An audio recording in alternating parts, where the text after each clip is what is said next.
Primero que nada decirles que tiene más de, no sé, de 10, 12 años que estuve aquí en Colombia, y la verdad siempre es muy refrescante para el alma volver a estar entre colombianos. Es una nacionalidad a la que yo aprecio, a la que yo quiero, y ojalá pueda hacer más seguido estas visitas a Colombia. Entonces, gracias por recibirme y gracias por esperarme. Voy a correr un poquito porque vengo ya un poco retrasada y detrás de mí hay otro expositor que es súper bueno, entonces no quiero robarle tiempo a Freddy. Yo les quiero contar un poquitito qué soy. Yo vengo representando el Foro Internacional de Autores, que es un organismo internacional que se constituyó en el 2013, es decir, ya tiene más de una década, y básicamente su objetivo era darle voz a los autores en el concierto internacional. Y cuando hablo de autores nos referimos, en mi caso, a los escritores, a los traductores, a los ilustradores, a las ilustradoras, a los artistas visuales, que son fotógrafos, que son diseñadores gráficos, que son pintores, que son escultores. Somos una entidad sin fines de lucro. Actualmente representamos más de 70 organizaciones autorales en todo el mundo, que son asociaciones y sociedades de gestión colectiva, lo que significa en números un poquito más de 1 millón de autores de todo el mundo. ¿Cuáles son los objetivos que tiene el foro? Pues somos una plataforma en donde los autores de todo el mundo convergen, se conocen, intercambian información, intercambian opiniones y se preparan para lo que puede venir en sus respectivos países con todos los cambios que se generan y que impactan al derecho de autor. Fungimos como una entidad que promueve, que defiende el rol de los creadores, de las autoras y de la importancia que este trabajo tiene para la economía de nuestros países. Y evidentemente nos interesa proteger y defender sus derechos. Hacemos trabajo, sobre todo en el tema de las legislaciones, en el Comité Internacional de la OMPI, para procurar que, así como se escucha la voz de otros agentes que impactan en las industrias culturales, pues también se escuche la voz y la posición de los creadores. Evidentemente creemos en la gestión colectiva y la promovemos. Creemos que es necesario que los autores se afilien, se asocien, se agrupen, porque es la única forma efectiva, por lo menos hasta hoy probada, de que sus derechos sean protegidos igualmente en forma colectiva. Y facilitamos la presencia de los autores ante el público también, haciendo campañas de concientización o sensibilización.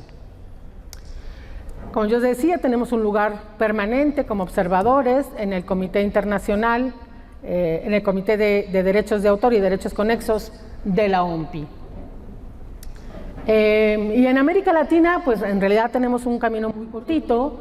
Empezamos en el 2015 en México, haciendo una primera reunión, y poco a poco hemos ido avanzando, un poco gracias a la virtualidad que nos permitió la pandemia, poder llegar a más entidades de autores y de sociedades de gestión colectiva, de tal manera que el día de hoy ya somos 16 organizaciones latinoamericanas que funcionan en este comité regional del Foro Internacional de Autores, de las cuales hay una aquí en Colombia, que es la ACTI, que es la Asociación de los Traductores, y también, bueno, hay 4 en Argentina, como pueden ver ahí, tenemos 3 en México, y como yo decía, cruzamos desde la parte de la escritura hasta el trabajo de los artistas visuales. ¿Qué fue lo que notamos en América Latina y que no es ajeno a lo que sucede en el resto del mundo? En el caso de los autores, lo que ellos manifiestan, lo que las asociaciones nos comentan, es que hay un marco normativo insuficiente, o que es poco claro, o que no tiene muy presente qué es lo que va a suceder a partir de la entrada de la realidad digital. Hay un desconocimiento de los derechos por parte de los creadores, hay pues normalmente contratos muy desequilibrados, razón por la cual hoy hablaremos de contratos justos. Hay una falta de campaña de sensibilización. Yo sé que Colombia es uno de los países ejemplos en materia de derechos de autor en donde más trabajo o se nota mucho el trabajo de la Dirección Nacional de Derecho de Autor, y lo digo sin ningún ánimo de que me vuelvan a invitar, pero sí hay dos países que yo realmente admiro en cuanto al trabajo que realiza sus entidades públicas, es Colombia y ya se me olvidó el otro que admiraba yo. Perú, el Indecopi hace un gran trabajo también. Y bueno, pues desde luego que Panamá, con el que cada año también hacemos ahí un seminario muy interesante sobre derechos de autor. ¿Qué más? Bueno, pues hay una falta de campañas de sensibilización también por parte de las organizaciones. Y los autores entendemos un poco que no hay como mucha conciencia para unirse en la defensa de sus derechos, y si las hay, no hay dónde, ¿no? No hay estos organismos. Hay desconocimiento de su legislación, hay una legislación que no les facilita en muchos países agremiarse, y una de las quejas constantes es que hay un sentimiento de discriminación de los autores nacionales frente a los autores extranjeros. Sobre todo en Centroamérica es muy presente este comentario, en Nicaragua, en Costa Rica, en donde se le da preferencia por parte de las editoriales a autores ya probados, españoles, mexicanos o argentinos, en donde queda una posición como de desventaja de la creación nacional. Entonces tienen que buscar otros espacios, muchas veces moviéndose hacia la autopublicación, en donde también encontramos que, si bien puede ser una gran ventaja o una gran ventana, habría que tener también presente que en muchas ocasiones hay empresas no muy serias que ofrecen servicios editoriales, pero que al momento de ofrecerlas no les aclaran que es un servicio editorial, y entonces parecería que hay una coedición entre autor o editor, o incluso que la editorial se está quedando con esos derechos cuando en realidad el autor pagó absolutamente todos los servicios. Bueno, pues eso nos llevó a crear esta especie de decálogo sobre 10 principios, que seguramente ustedes encontrarán muchos más, pero bueno, para nosotros era como lo mínimo que los autores deberían de tener presente al momento de negociar un contrato. Y estos 10 principios, este decálogo sirve a los autores, ¿no?, como una guía para ir tomando en cuenta que sí, que no, que cómo hacerlo, y en el caso de las sociedades de gestión o de las organizaciones, pues que les permitan difundirlos dentro de sus agremiados, precisamente para estar alertas. Los 10 principios están disponibles en la página web del Foro Internacional de Autores, que yo les invito a que la conozcan. Hay mucha más información y está además en español. Y bueno, pues es un poco lo que les vengo a contar, qué fue lo que notamos y qué fue lo que nosotros le llamamos como la carta a Santa Claus, ¿no? ¿Qué nos gustaría que a partir de ahora los contratos tuvieran o los contratos consideraran? En principio, una de las cosas que más incomoda ya es este tema de las cesiones de derechos secula seculorum, ¿no? Es decir, ceden para toda la vida, de manera perpetua, todos los derechos. Y bueno, ahora creemos que los contratos ya tendrían que tener una temporalidad, tendrían que tener una vigencia. Pues no sé cómo funciona aquí en Colombia el matrimonio, pero el matrimonio es el único contrato imperfecto que no tiene una temporalidad, ¿no? Uno debería de poderse casar a los 5 años, renovarlo si a uno le gusta. Bueno, ¿no? O no funcionó, ahí nos vemos.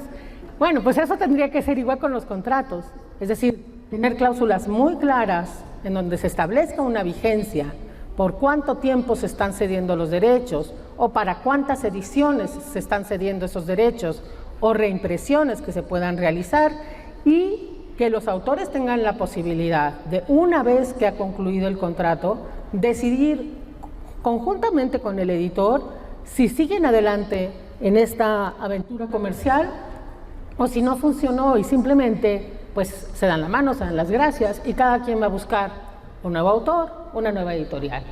Este tema de las, que es muy clásico en algunos contratos, que es hasta que la edición se agote, pues evidentemente en el entorno digital ya no opera, ¿no? Ya no podemos hablar de ediciones agotadas. Entonces, digamos que nuestro primer principio sería, ¿qué queremos? Pues queremos contratos que tengan límites bien claros, bien definidos en cuanto a la vigencia o la temporalidad. ¿Qué más queremos? Bueno, pues hay aquí autores, hay escritores, ilustradores, traductores. ¿Y los demás es abogados? Bueno, pues es bueno aprenderlo también para los abogados a la hora de revisar contratos. ¿Qué pasa normalmente? Los escritores tienen que comprar, los autores tienen que comprar tiempo, y me van a decir si no, para escribir. Y cuando yo digo comprar tiempo es, tengo que dedicarme a hacer otra cosa que me permita vivir, me permita pagar las cuentas, para que yo me pueda sentar a escribir, o me pueda sentar a traducir, o me pueda sentar a ilustrar. ¿Por qué? Porque normalmente los trabajos se pagan una vez que se entregan, ¿no? Te encomiendo que realices una traducción y te la pago al final. O los escritores escriben una novela, un cuento, y ya que lo terminan, van a ofrecérselo con una editorial. Pero no hay, digamos, nada que lo sostenga en este periodo de escritura, en este periodo de trabajo creativo. Entonces, ¿qué nos gustaría? Insisto, son cartas para Santa Claus. ¿Qué nos gustaría? Que hubiera anticipos garantizados, que después evidentemente se pueden amortizar contra el pago de las regalías, pero que ese dinero les permita a los autores vivir de su trabajo, vivir de la creación y no tengan que dedicarse a otras actividades. Bueno, pues al que le gusta la docencia, qué bien, ¿no? Pero hay gente a la que no le gusta la docencia y tiene que dedicarse a la docencia para vivir de la escritura. ¿Qué más? Bueno, pues evidentemente a los traductores les encantaría que hubiera regalías por su trabajo, que no hubiera contratos de obra por encargo en donde todos los derechos se pierden en el momento en el que se entregan las obras. La posibilidad de establecer cláusulas en donde los derechos regresen, si bien hay una inversión por parte de las editoriales cuando contratan a un traductor o cuando contratan a un ilustrador para el desarrollo de un proyecto, lo ideal también sería que en algún momento esos derechos regresaran a los autores para que los autores pudieran gestionarlos también por otras vías. Tercer derecho.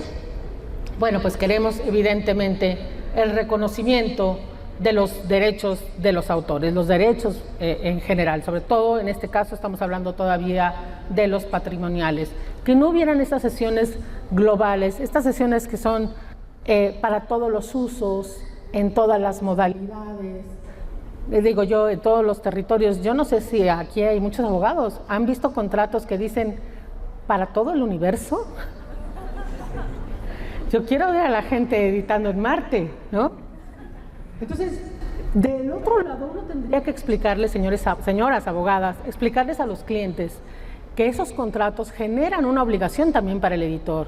Cuando el editor asume en un contrato que va a quedarse con todos los derechos para todos los usos y en todas las modalidades y en todos los formatos, tiene el compromiso de hacerlo. Hasta el día de hoy los autores nos han puesto, diríamos en México, abusados, ¿no? ¿Cómo dicen aquí? Avispados. ¿Cómo se dice? Avispados, ¿no? Pero podría llegar y decirle, oiga, bueno, ¿y dónde está mi guión para cine? ¿No? Porque pues usted tiene los derechos. ¿O dónde está mi libro de bolsillo? Porque usted se quedó con esos derechos. Entonces, ¿cuál es el sentido de este principio? Bueno, que el editor también tome en conciencia cuáles son los derechos que quiere, para qué usos. A lo mejor los tiene para una edición impresa y piensa generar una edición de bolsillo o piensa generar una edición digital. Eso es muy válido, eso se los queda. Pero de repente podrían establecerse cláusulas que también digan algo así como, bueno, si en 2 años o en 5 años esos derechos no se han usado, pues regresan para el autor, o bien, si la edición digital no tuvo una venta significativa, pues esos derechos dejarlos liberados y que los tenga el autor y que los pueda negociar en mejores condiciones con otra editorial o con otro productor al que sí le interese. Entonces, ese es un poco el sentido de esta cláusula. A ver, no vas a usar esos derechos. ¿Cuáles son los que realmente quieres? ¿Cuáles son los que realmente necesitas? Esos derechos quedan en la cancha de los autores para que los autores puedan negociarlos cuando así les convenga. Bueno, ¿qué nos gustaría? Que las obras tuvieran la mayor difusión posible, el mayor alcance posible y que no haya limitaciones por un tema de accesibilidad. Y cuando hablamos de accesibilidad, hablamos del Tratado de Marrakech, la posibilidad de que incluso en otros formatos accesibles para personas con discapacidad estén disponibles, que no sea algo que limite o que al editor simplemente, como no le interesa ese mercado, pues no los produce. Entonces, si no es por ahí, bueno, tendrá el autor la posibilidad de que alguien más se interese por hacer llegar esas obras en esos otros formatos o en esas otras modalidades. Liquidaciones periódicas, eso es bien importante. Muchas veces en los contratos no se establecen las formas muy puntuales en las que se harán los pagos o las liquidaciones de regalías. Entonces los autores siempre están pues tocando la puerta y preguntando cuándo les toca, si ya les toca, ¿no? Yo no soy partidaria de las auditorías, me parece que es un poco agresivo establecer en los contratos la posibilidad de que los autores hagan auditorías, porque eso es un poco como entrar en la desconfianza en este matrimonio, y si voy a entrar en desconfianza, pues ¿para qué me caso? ¿No? No tiene sentido. Entonces, lo que sí necesito es que el editor me garantice que me va a dar la información clara, que me va a dar la información precisa, que me va a pagar a tiempo, ¿no? Y muchas veces en los contratos se establecen montos. Cuando estamos hablando, por ejemplo, de contratos entre autores y editores de diferentes países, increíblemente nadie se acuerda que tenemos monedas diferentes y que hay comisiones por pagar.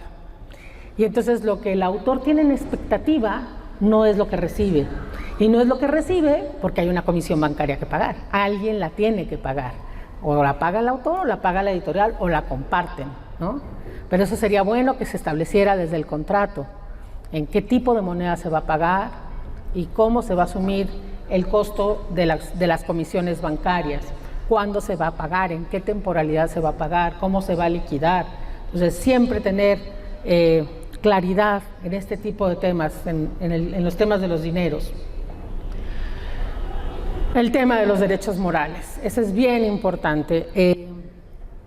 Hace 2 días estuve en Medellín y conocí un parque maravilloso que está encima de un cerro que se llama el Parque Arví. El Parque Arví lo que tiene cuando te bajas del metro cable es una escultura hermosa, muy minimalista, de piedra, que tiene pedazos de lámina, de hoja de lata. Es súper bonita. No encontré el nombre del autor, por ningún lado. Y es lo que te recibe. Entonces, no puede ser que sigamos despreciando ese derecho que tienen los autores, de que su nombre vaya ligado a cualquier uso que se haga de su obra. Ese es su derecho. ¿Hay fotógrafos por aquí? Sin miedo, sin miedo.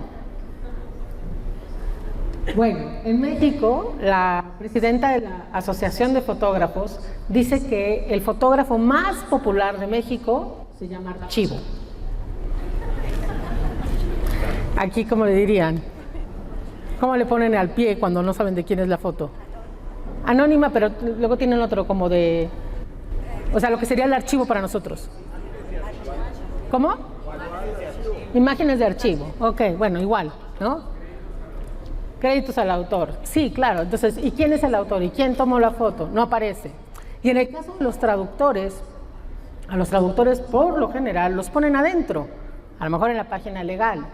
Y eso tiene mucho que ver con que nuestras legislaciones no obligan a que el nombre del autor vaya en portada, tampoco lo tienen los autores, pero por lo general los autores de las obras primigenias sí van en portada, en tanto que los traductores van en la página de adentro, ¿no? Entonces, creo que sería justo que se reconociera también a los traductores, porque bueno, si no sabemos quién es el traductor, ¿cómo sabemos si nos gustó o no nos gustó como para seguir comprando obras traducidas por él? En el caso de la música, a mí me gusta mucho que cuando uno iba a tiendas de discos, que ahora ya casi no hay, uno podía escoger en la parte de música clásica cuál era la versión que a uno le gustaba, y la versión tenía que ver con el director, ¿no? Es la versión de ese director sobre una obra de Mozart o Chopin o de quien fuera. Bueno, pues lo mismo pasa con los traductores. Uno quiere saber si quiere leerlo en mexicano o en colombiano o en argentino, ¿no? Porque también eso cambia. Hay una riqueza en la diversidad de nuestro español. No todos hablamos lo mismo, ¿no? Y eso lo aprendí hace poquito con muy malas palabras en Medellín, entonces, que no repetiré. ¿Qué más?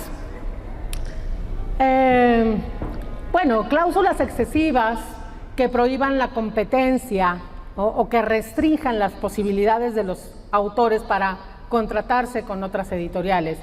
En México, alguna vez dando clases, los autores me decían, es que es muy difícil luego que te den tu carta de liberación. Y eso me sonó como esa carta que te daban de Liberto, ¿no? La carta de Liberto. Y decía, ¿qué es eso de la carta de liberación? Y me explicaban que cuando uno firma un contrato con una editorial, cuando vence el contrato, uno tiene que pedirle a la editorial una carta de liberación. Yo insistía, bueno, pero a ver, si el contrato ya terminó, si está establecida una vigencia en el contrato, pues hasta ahí llegó, no hay más que hacerle. No, ellos insistían, tú no puedes ir a contratarte con otro lado porque la otra editorial te va a pedir la carta de liberación. Investigando, lo que entendí que para los autores es la carta de liberación, es una constancia o un documento por parte de la editorial que dice que no va a ejercer su derecho de preferencia que le da la ley, ¿no? Que no está interesado en continuar con ese trabajo, con ese proyecto. Entonces, bueno, ese tipo de cartas o ese tipo de cláusulas en donde los restringen, los amarran, les dan exclusividad, como pasa también con los artistas, ¿no? De repente los artistas tenían contratos de exclusividad con las televisoras, pero claro, recibían millonadas, por eso podían vivir tranquilamente con su contrato de exclusividad. Los autores no, los autores son exclusivos, pero a la pobre, ¿no? Y eso no se vale, ¿no? Contratos claros, términos precisos, que los autores los entiendan. En muchas ocasiones los autores ni siquiera saben lo que están firmando, porque la única cláusula que les interesa es la del pago, pero no saben qué derechos están cediendo, para qué usos los están cediendo, cómo los están cediendo, y tampoco se los explican. Yo no sé si aquí sucede, pero allá en México hay muchos traductores y hay muchos ilustradores que se quejan de que prácticamente los hacen firmar los contratos cuando la obra ya salió, y es para ir a recoger el cheque, ¿no? Entonces, bueno, fírmele aquí, no saben qué firmaron y ni siquiera les dan la oportunidad de que se lleven ese contrato para que sus abogados los revisen o sus abogados los asesoren. Entonces firman pues a ciegas, ¿no? Y también el tema de los conceptos o las condiciones claras. En muchas ocasiones los autores se quejan de que sus obras no tienen la debida difusión, ¿no? O la debida promoción. Y los contratos dicen que los editores se comprometen a difundir y a promover. Y yo siempre digo, no importa, agrégale 2 hojas más a tu contrato, pero explícale qué significa para ti, editor, promover el libro, porque no es lo mismo para el editor que para el autor. El autor quiere estar en todas las ferias, quiere que lo traigan a la feria de Bogotá. El editor dice, bueno, pero si ese libro es de, no sé, de agronomía y solamente le interesa escuelas de agronomía de México, porque estamos hablando del uso de la grana cochinilla, que es un bichito, en el nopal, pues ¿a qué lo traigo a la Feria del Libro de Bogotá? ¿No?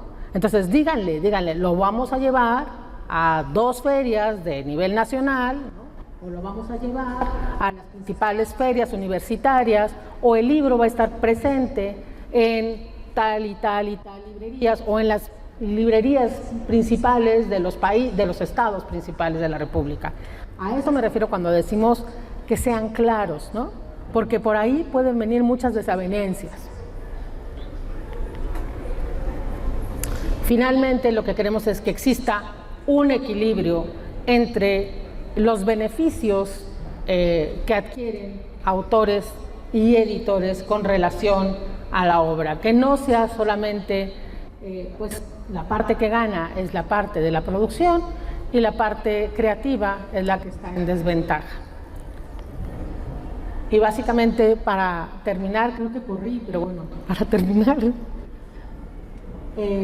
tendríamos una especie de recopilación de recomendaciones prácticas.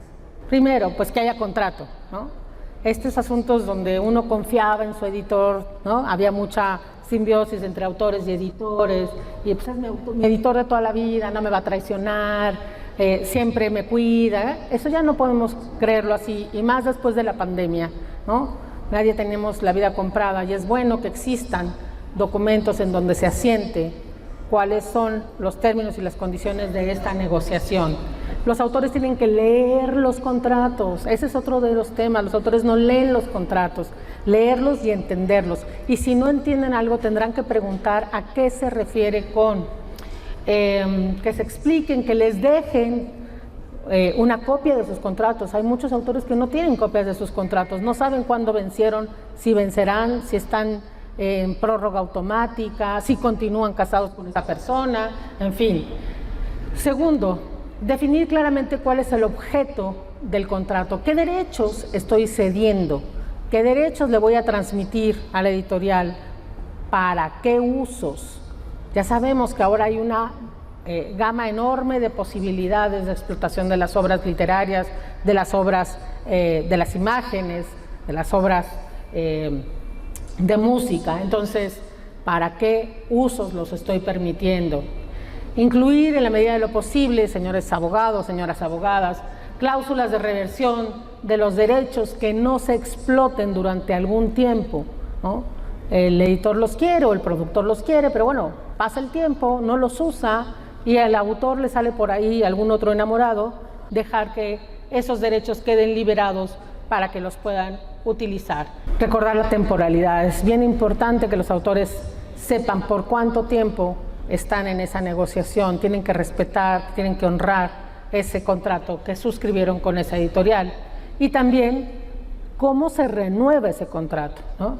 Si estamos hablando de estas renovaciones automáticas, por tener presente que hay que hacer un acto en donde uno dice, sí, quiero renovarlo, no más bien que sea como, bueno, pues si no dijiste nada, se renovó, ¿no? Pues más bien es, sí, lo quiero renovar. Modificaciones a la obra, eso es bien importante, sobre todo en el caso de los traductores, en el caso de los ilustradores. Muchas veces los contratos contienen cláusulas que se refieren a la posibilidad de que los editores sometan las obras a revisiones. Y eso está bien, ¿no? Revisiones ortográficas, revisiones de redacción. Pero esas revisiones a veces van más allá y modifican el sentido de las obras, o modifican el sentido que el autor le quiso dar, el contexto que le quiso dar, y así las publican, donde el autor no tuvo posibilidad de opinar y decir, bueno, no, es que yo no quería decir eso, está mal, no estoy de acuerdo. Entonces, los autores tienen derecho a que cualquier modificación, cualquier cambio, cualquier alteración, cualquier supresión que se hace a su obra, sea con su consentimiento. Evidentemente también, pues el crédito, ¿no? Tener derecho al crédito y de ser posible en la tapa. Hay una campaña que los argentinos y los españoles de las organizaciones de traductores están promoviendo que se llama En la tapa, precisamente, que quieren que su nombre vaya en la portada de los libros. Finalmente, causales de terminación de los contratos, que sean muy claros y que sean equitativas, porque muchas veces se señala que el editor podrá dar por terminado el contrato, sí, pero nunca hay un espacio para que el autor diga, bueno, y si a mí no me cumple, ¿yo cómo? ¿Me tengo que ir a pelear a un juicio? Entonces, creo que es importante que también estas cláusulas sean para los dos lados. Corrí. Bueno, creo que estuvo más o menos rápido, pero fue claro.